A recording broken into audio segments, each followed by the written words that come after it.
সবাইকে রান্না চ্যানেলে স্বাগত জানাই। আশা করি সবাই ভালো আছেন। মজাদার আরেকটি রেসিপি নিয়ে চলে এসেছি। আজকে তৈরি করে দেখাচ্ছি মজাদার এক পিঠা।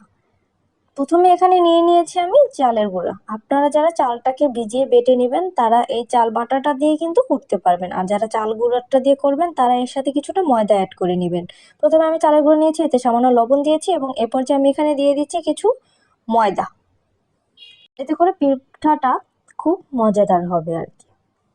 পিঠাটা যাতে ভালোভাবে ফুলে সেজন্য আমি এখানে কিছু দিয়ে দিচ্ছি বেকিং পাউডার, অর্থাৎ 1 চামচের চেয়েও কম দিচ্ছি বেকিং পাউডারটা।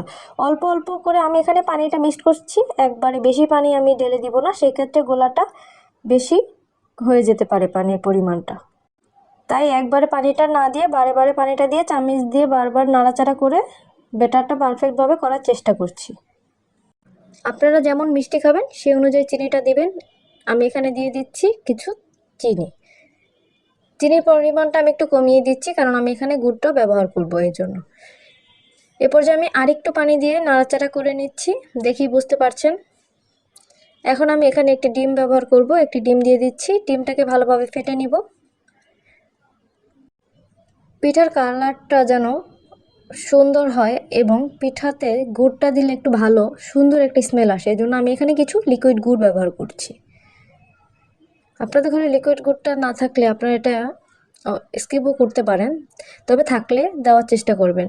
চিনির পিঠার চেয়ে কিন্তু গুড়ের পিঠাটা খেতে বেশি মজাদার হয়। দেখি বুঝতে পারছেন ব্যাটারটা একদম পারফেক্ট হয়ে গেছে। এরপর যে আমি একটি প্যানে তেল দিয়ে দিব। তেলটা গরম হয়ে গেলে আমি এখানে একে একে পিঠা দিয়ে দিব। তবে পিঠার চামচটা একটু বড় নেওয়ার চেষ্টা করবেন, তাহলে একটু ব্যাটারটা বেশি পরিমাণে দেওয়া যাবে। একদম বেশি বড়ও করবো না, ছোট করবো না, মাঝারি শেপ করে পিঠাগুলো দিয়ে ভেজে নিচ্ছি। চুলার আঁচটা বেশি বাড়ানো যাবে না, লো টু মিডিয়ামে রেখে ভাজতে হবে, তা না হলে ভিতরে কাঁচা থাকার সম্ভাবনা থেকে যাবে। এগুলো বাদামি বাদামি কালার করে ভেজে নিচ্ছি। চারপাশ থেকে একটু তেল তুলে তুলে পিঠার উপরে দিচ্ছি, এতে করে পিঠাটা একটু ফুলবে।